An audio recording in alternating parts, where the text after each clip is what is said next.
Okay. Now, first of all, noted down these questions. First question is, what is the size of the address bus and data bus in the 8086? Second question is, what is meant by multiplexed address and data bus? Third question is, what is the basic difference between conditional flag and control flags? Fourth question is, which pin of Intel 8086 is responsible for minimum and maximum mode of operation? And the last question is, what do you mean by DMA operation? तो please on your video को on रखिए सभी लोग, और आवाज को mute करके रखिए। जब बोलने के लिए कहेंगे तब अनम्यूट करके बोलिएगा। Now just try to give the right the answer of each and every question, ठीक है ना? And whatever answer written by you, just share that answer only whenever I asked you to share your answer. So just take this first 5 question and then I just give you the 6, 7, 8, all 9, 10 rest question also. So one by one. Don't write in details, only write the exact answer of that question. Like in first question only you have to give the answer in word. Size of address bus and data bus, only size, don't write in details. If you have to write about multiplex, then just write what do you observe by the meaning. multiplex का मतलब आप क्या समझे उसको केवल लिखना है। जब एड्रेस और डेटा बस को मल्टीप्लेक्स करते हैं तो एक्चुअली मल्टीप्लेक्स का यहाँ मतलब क्या है। कंट्रोल और कंडीशनल, दो तरह का स्टेटस फ्लैग हम लोग डिस्कस किए हैं। तो कंडीशनल फ्लैग और कंट्रोल फ्लैग में बेसिक डिफरेंस क्या आप ऑब्जर्व कर किए, उस चीज को लिखना है। 8086 में कौन सा पिन जो है वो मिनिमम और मैक्सिमम मोड ऑफ ऑपरेशन के लिए रिस्पॉन्सिबल है। तो you have to identify that pin which is responsible for minimum and maximum mode of operation in Intel 8086. And the last one is the, what do you mean by DMA operation? That means DMA operation का मतलब क्या है, यानी DMA operation. So in data transfer scheme we already in the process to discuss that particular topic, DMA operation. After that we discuss the DMA controller also, but here you have to share your answer only. What do you observe, what do you mean by DMA operation? DMA operation से आप क्या समझे?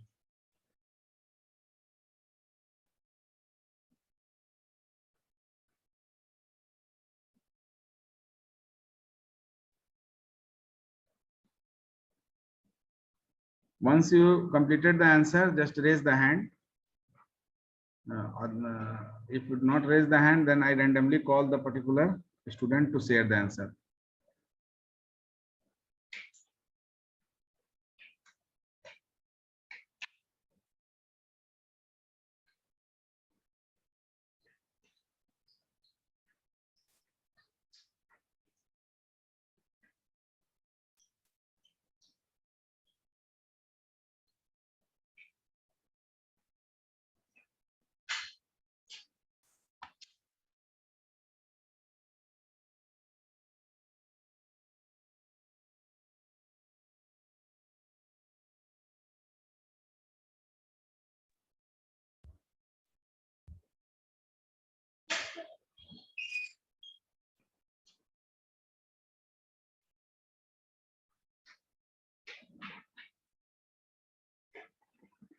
I think question number 1 is completed.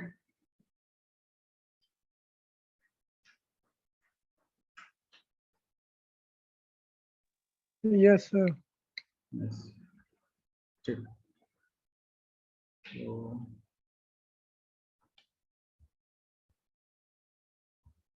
now on, just on your video, all students just on your video, ताकि हम किसी से भी पूछ सकें कि वो क्या लिखे आंसर।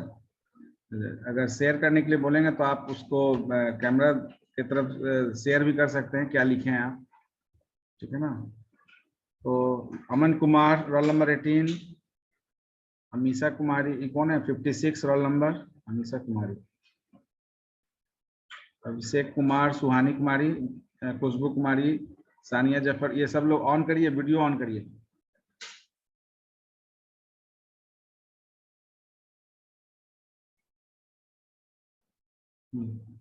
चलिए प्रिया कुमारी बताइए क्या लिखी है।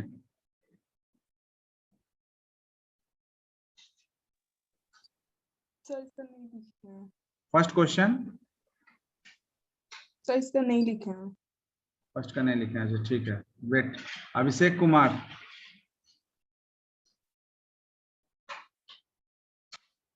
Abhishek Kumar roll number 41। हाँ व्हाट इज योर हम तो अभी तुरंत आया, नहीं लिखे हैं सर। नहीं लिखो, उसमें ज्यादा समय थोड़े लगेगा फर्स्ट क्वेश्चन का आंसर लिखने में।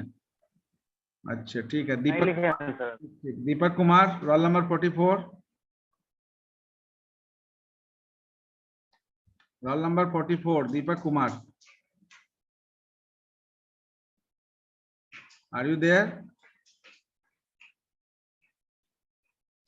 यस हरिओम कुमार। नाउ जब आपका कोई आंसर शेयर करेगा, जब आंसर बताएगा, अगर वो आंसर सही होगा Yes, तो sir. Just check out, rest of the student check out your answer. If your answer is correct then it is okay, otherwise you just replace the answer by the correct answer, ठीक है ना? yes Hariom Kumar. Sir Intel 8086 में sir address bus 20 bit होगा sir, और address bus 16 bit का होगा sir. Address bus 20 bit का होगा और डेटा बस 16 बिट। हाँ, हम लोग जो पिन डायग्राम डिस्कस किया था, this is the correct answer. Address bus is of 20 bit and data bus is of 16 bit. When we discuss the pin diagram, तो 16 pins are multiplexed with address and data bus, यानी कि 16 pin आपका data bus चूंकि 16 bit का है, इसलिए 16 pin, क्योंकि her pin एक बिट का डेटा ऑब्जर्व करता है, एक बिट के डेटा को हम उसमें पास करते हैं पिन के थ्रू। तो 16 pins are multiplexed with address bus and rest of the 4 pins of data address bus, that means कि total 20 bit आपका एड्रेस बस का है, तो 16 बिट एड्रेस बस जो है वो डेटा बस के साथ मल्टीप्लेक्स्ड है, और बाकी का जो 4 बिट आपका बसता है एड्रेस बस का, वो स्टेटस बस के साथ मल्टीप्लेक्स्ड होता है। इसके बेसिस पर हम लोग 20 पिन्स डिस्कस किए थे पिन डायग्राम में, दैट इज 20 पिन्स। तो I today I also shared the questions, previous year question in your group, ठीक है ना? तो in last year yes sir, देखे थे। आर्किटेक्चर ऑफ 8086 इज आस्क्ड, तो most probably pin diagram is important question, operating mode pin diagram, ठीक है ना, register set, addressing modes of Intel 8086, these are the important question, and this question always comes in 12 or 15 marks, 15 marks का questions रहता है ये, ठीक है ना? because your question is divided into 5 segment, और each question is of 15 number, weightage is 15 number marks। तो architecture last time पूछा हुआ है, ऐसा नहीं कि इस बार नहीं होगा, आर्किटेक्चर भी पूछा जा सकता है, बट पिन डायग्राम को थोड़ा सा अच्छे से समझना है, और जो भी रेस्ट क्वेश्चन है उसी से रिलेटेड है। Now the first question is completed. Now second question, we will give the answer of second question. Who want to share the answer of second question? Raise the hand.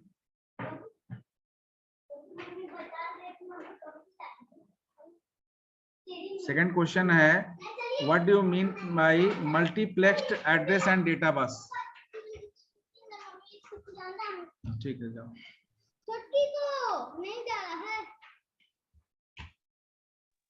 Sir इसमें क्या लिखना है कि मतलब उसका क्या है sir, multiplexed address and data बस का मतलब क्या है sir?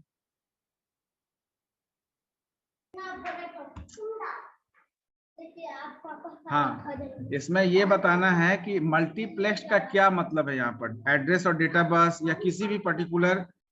Sir, I have done so. Okay, share your answer.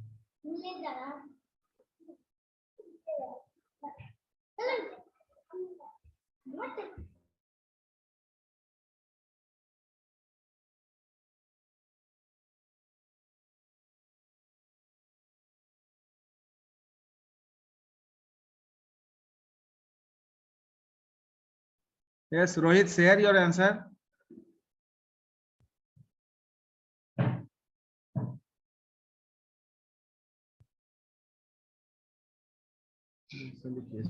Sir, permission नहीं है sir.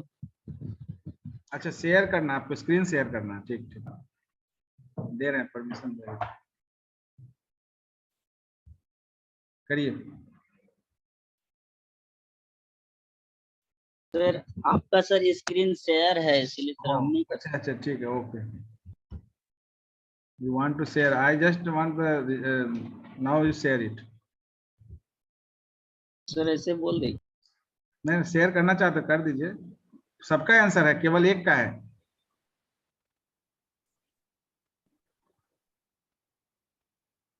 अब बोल दीजिए ज्यादा सही है बोल दीजिए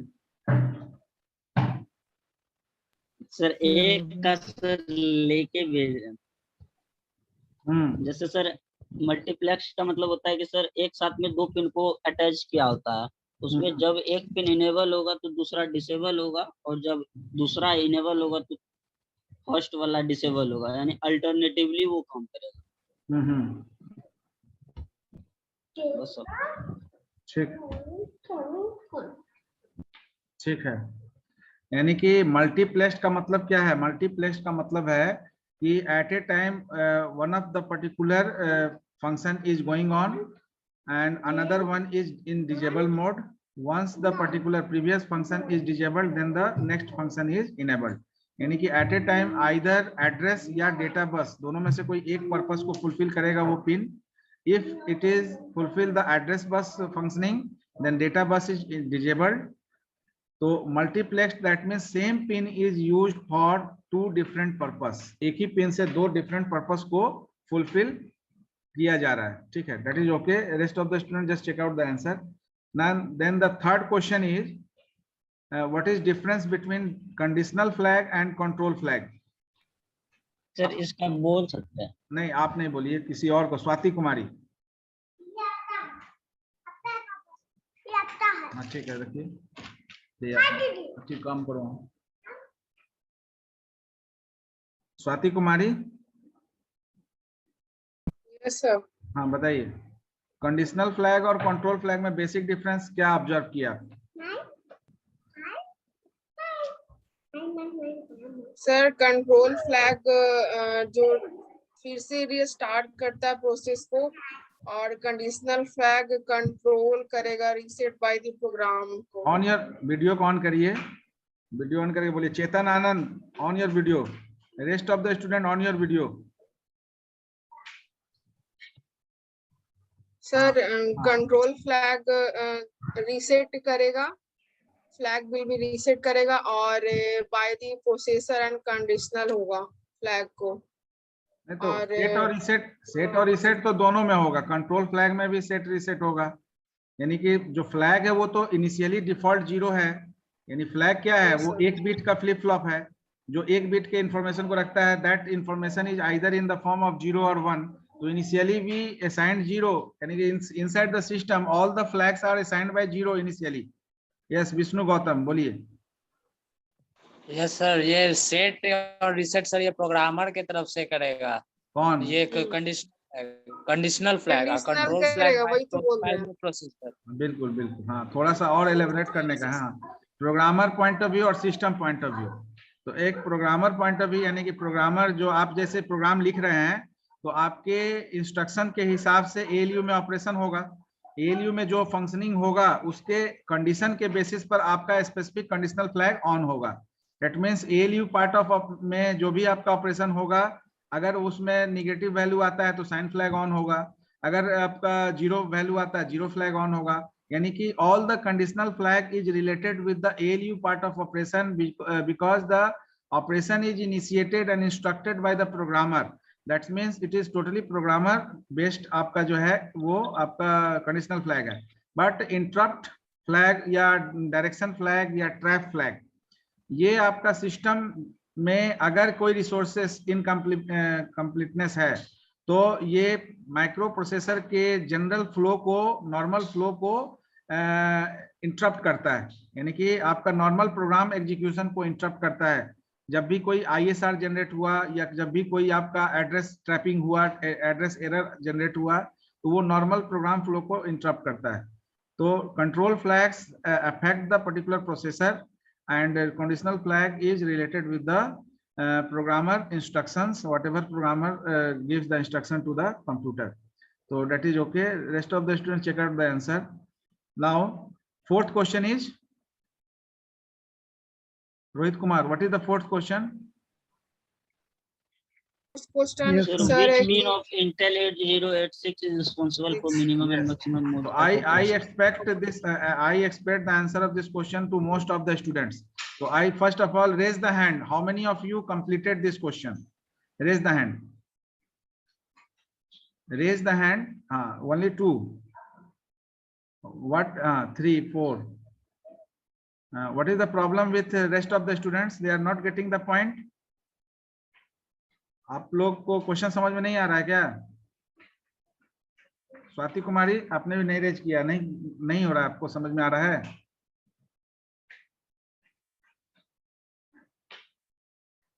ये बाकी लोग भी वीडियो ऑन करके रखिए। यस, अनीस, सानिया जफर, विष्णु गौतम, यस, स्वाति कुमारी, आप नहीं ऑब्जर्व कर पा रहे? सर ये कह रहा है कि पिन इंटेल 806 रिस्पॉन्सिबल है मैक्सिमम और मिनिमम मोड ऑफ ऑपरेशन के लिए, यही ना? हाँ, कौन सा पिन, आपको पिन नंबर या उसका नेम बताना है कि कौन सा पिन जो है वो रिस्पॉन्सिबल है मिनिमम और मैक्सिमम ऑपरेटिंग मोड के लिए। 6 लोग अभी उठाएं, 6 लोग रेज किए हैं। बाकी Yashwant, are you getting the question? HOD sir पूछता है केवल pin number, whenever you open the pin diagram you will get the answer of that question. Pin diagram आप ओपन करके रखिए, जहां पर पिन डायग्राम आप बनाए होंगे, नोट्स में लिखे होंगे, अगर तो आप पिन डायग्राम को देखिए, you will easily give the answer of this question because in pin diagram the particular pin is notified by, yes, what is the answer? I just want the answer from, yes, Khushbu Kumari, share your answer. Sir, pin number 33. Yes, pin number 33. What is the name of that pin? Name क्या है? IDL. MN MX bar. MN यानी कि MN/MX bar. That pin is just multiple. आपका जो pin है वो MN और MX minimum और मैक्सिमम दोनों के लिए। MN stands for minimum, MX stands for maximum. MN is non-complementary and MX is complementary. तो नॉन कॉम्प्लीमेंट्री का मतलब है कि लॉजिक 1 होगा तो वो एक्टिवेट होगा, और कॉम्प्लीमेंट्री पिन का मतलब है कि जो लॉजिक 0 होगा तो वो एक्टिवेट होगा।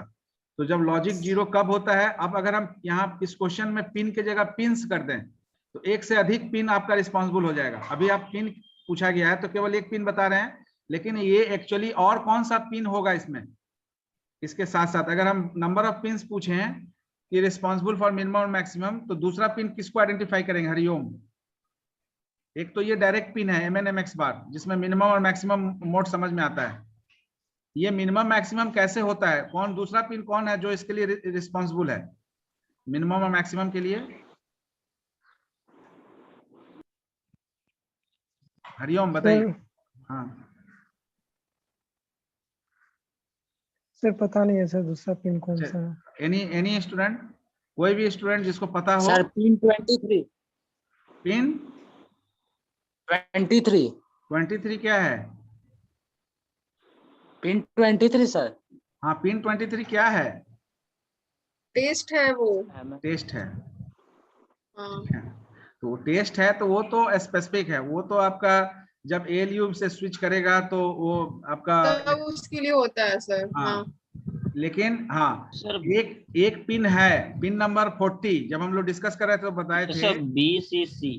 हाँ V सर, VCC सर। हाँ VCC, voltage common collector. There is a pin जिसके through DC 5 volt DC voltage supply करते हैं। जब DC वोल्टेज सप्लाई करते हैं that means it is at logic 1। तो जब ये लॉजिक 1 में होता है तो आपका मिनिमम ऑपरेटिंग मोड में काम करता है। जैसे ही DC वोल्टेज को लो करते हैं, तो DC वोल्टेज 5 वोल्ट जो वोल्टेज सप्लाई कर रहे हैं उसको लो करते हैं तो ये लॉजिक 0 में जाता है। जैसे ही लॉजिक 0 होगा तो आपका मिनिमम जो है वो डिजेबल्ड हो जाएगा, और मैक्सिमम चूंकि कॉम्प्लीमेंट्री पिन है तो 0 का कॉम्प्लीमेंट 1 होता है तो मैक्सिमम ऑपरेटिंग मोड इनेबल हो जाएगा। तो आप ये भी बोल सकते हैं कि VCC is also responsible for establishing और ओरिजिनेटिंग और switching from minimum to maximum operating mode. तो मिनिमम से मैक्सिमम ऑपरेटिंग मोड में जाने के लिए आपका वो जो वोल्टेज कॉमन कलेक्टर जो पिन नंबर 40 है दैट इज ऑल्सो रिस्पॉन्सिबल।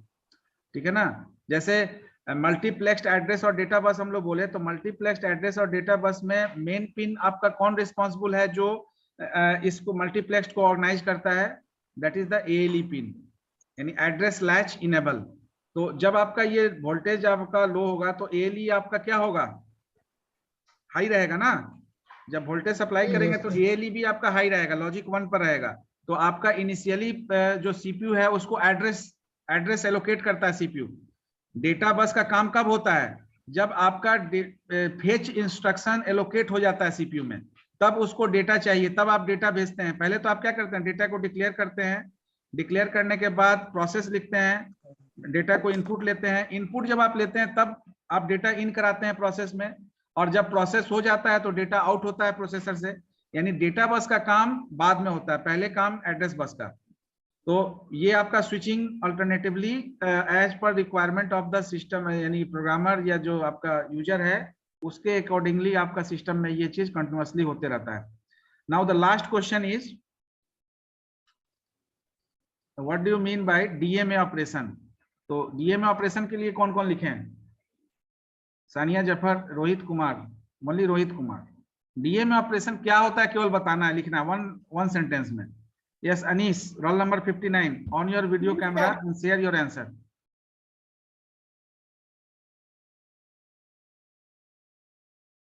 टोपी निकाल दो जी। सर बोले क्या सर? टोपी हटाओ। बोले सर? हाँ बोलो सर टोपी ट्रांसफरिंग सर डाटा। टोपी हटा दीजिए। You are sitting inside the classroom. हाँ ठीक, अब सही लग रहा है। सर ट्रांसफरिंग टोपी डाटा हमको लगाने का है जी, देखो हम कहाँ लगा रहे हैं टोपी, थोड़ा सा चलिए बोलिए। ट्रांसफरिंग डाटा सर रैम में करता है सर, कंप्यूटर रैम में सर। अच्छा, DMA ऑपरेशन में ट्रांसफरिंग होता है रैम में। रैम में क्यों होगा? रैम में तो परमानेंटली कुछ रहता नहीं है, रैम में क्यों कंप्यूटर करेंगे? रैम में सर, कंप्यूटर RM में सर। कंप्यूटर RAM में, एम सर, RM। ठीक ठीक। तो रैम में कहाँ से जाता है डेटा?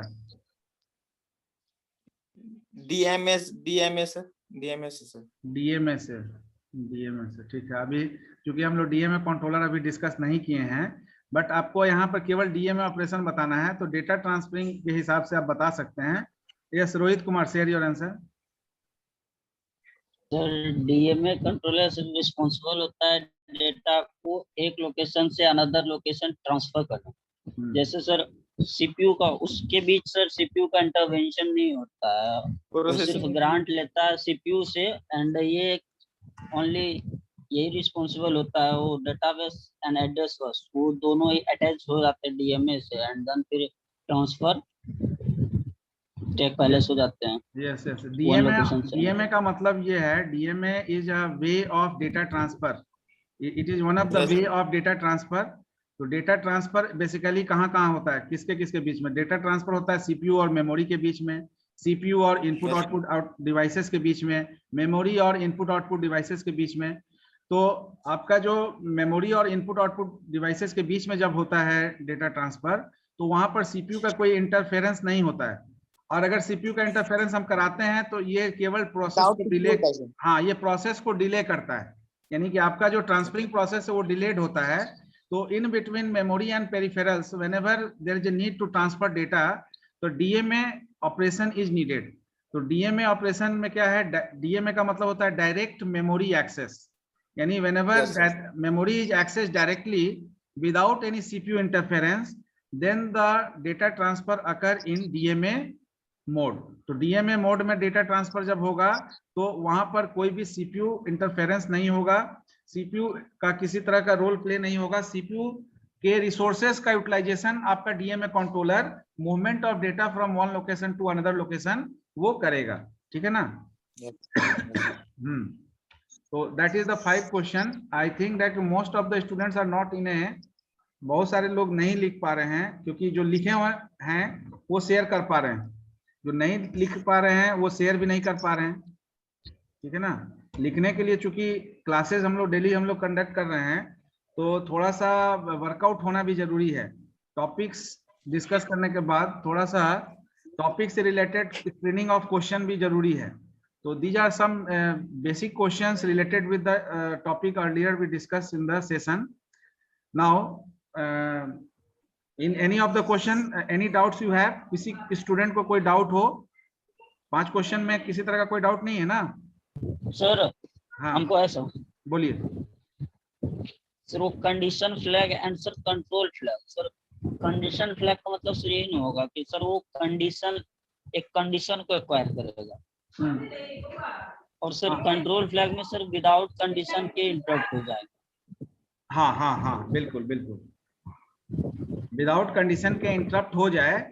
विदाउट कंडीशन नहीं है, वहां भी कंडीशन है, कंडीशन वहां पर भी है, लेकिन वहां पर और यहाँ पर दोनों में अंतर क्या है कि एक है कि प्रोसेस के दौरान यानी सीपीयू में जो प्रोसेस हो रहा है उस दौरान जो भी ऑपरेशनल कंडीशन एराइज हुआ, तो ऑपरेशनल कंडीशन एराइज तो वो तो वेरी करेगा ना प्रोग्रामर टू प्रोग्रामर, यानी प्रोग्रामर इंस्ट्रक्शंस के हिसाब से वेरी करेगा। आप जैसे प्रोग्राम लिख रहे हैं तो आपका लाइन ऑफ कोड जरूरी नहीं है कि अगर अनीस लिखेगा या स्वाति लिखेगी वो सेम होगा।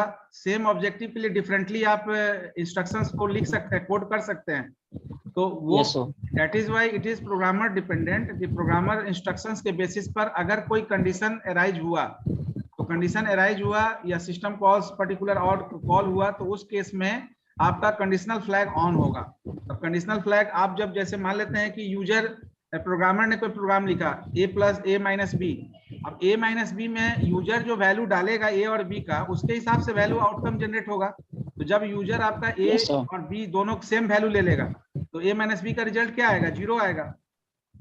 लेकिन अगर a b डिफरेंट होगा तो उस केस में तो 0 नहीं आएगा। अगेन a का वैल्यू ज्यादा की जगह कम ले ले और b का वैल्यू ज्यादा ले ले तो उस केस में भी निगेटिव वैल्यू आएगा अगर ये मैंने करते हैं। तो ये टोटली आपका जैसे इंस्ट्रक्शंस लिखेगा और इंस्ट्रक्शन में जो वैल्यू दिया गया उस वैल्यू के अकॉर्डिंगली आपका जो फंक्शनिंग होगा और कंडीशन राइज होगा उस कंडीशन के बेसिस पर फ्लैग ऑन होगा inside the particular processor. Control flag is the flag which is set or reset on the basis of the resources of the particular system। System का जो resources है, अब resources है जैसे आपका रैम का कैपेसिटी है। अब ये रैम का कैपेसिटी आप प्रोग्रामर नहीं ये चीज एनालाइज नहीं करता है कि आपका कैपेसिटी ऑफ हार्डवेयर क्या है नहीं है। अब रैम के कैपेसिटी से अगर कोई ज्यादा बड़ा कोई एप्लीकेशन आप ओपन करने की कोशिश करेंगे बिकॉज ऑलरेडी रैम में बहुत सारा एप्लीकेशन एलोकेटेड है, तो at that moment your application is not executed over there. क्यों नहीं एग्जीक्यूट हो रहा है? एप्लीकेशन एग्जीक्यूट नहीं हो रहा है, क्यों नहीं हो रहा है? वहां पर आपको चाहिए कि कुछ एप्लीकेशन क्लोज करो ताकि रैम का कुछ पोर्शन आपका जो है वो फ्री अप हो। तो फ्री नहीं है, आपका रैम ओवरलोडेड है तो नया कोई एप्लीकेशन आपका सिस्टम ले नहीं पा रहा है। इसका मतलब है कि नॉर्मल जो प्रोग्राम फ्लो एग्जीक्यूशन होना चाहिए था वो नहीं हो पा रहा है।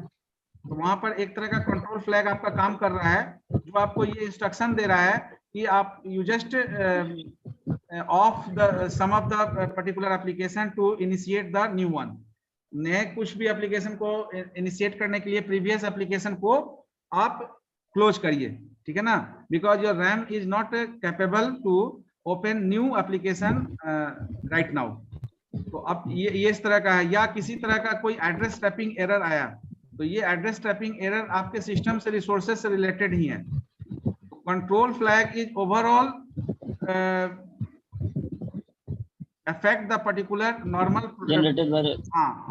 normal program execution which is not in case of conditional flag। conditional flag is not affected the normal procedures।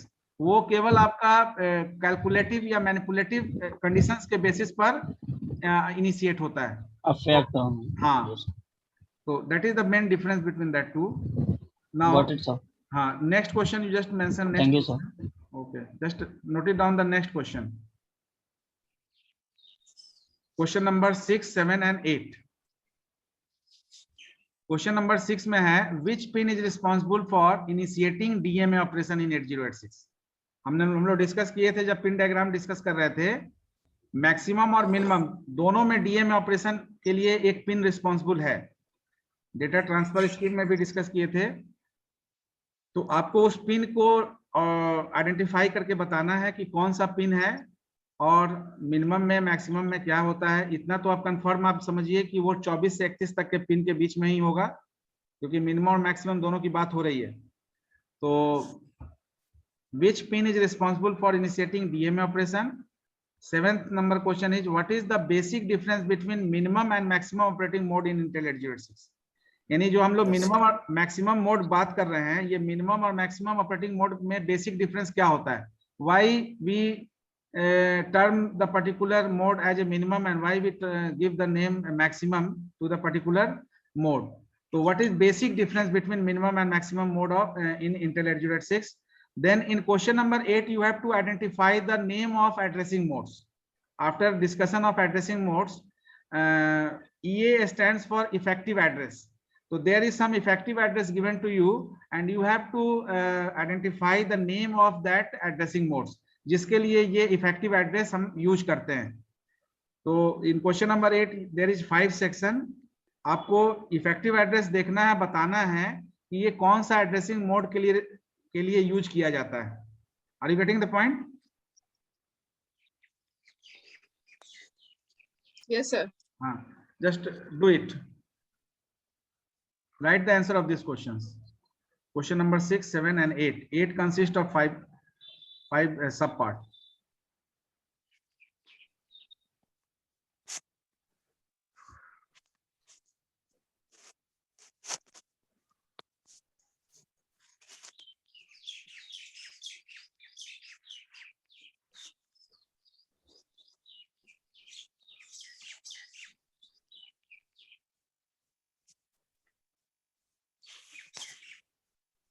So,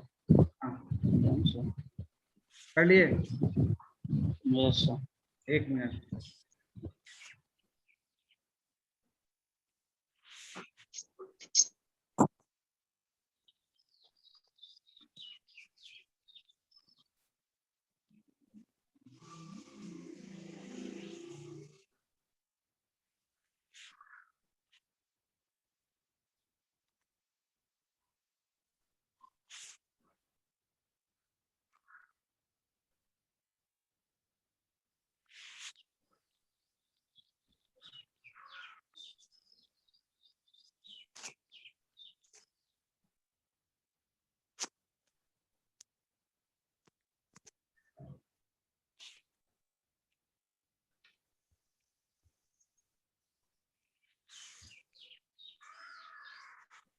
I think that question लिख लिए होंगे सब लोग.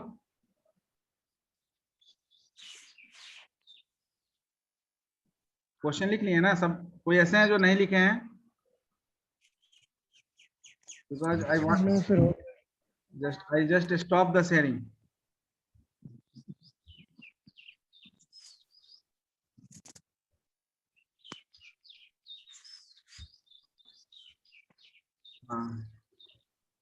Now on each and every student on your video camera.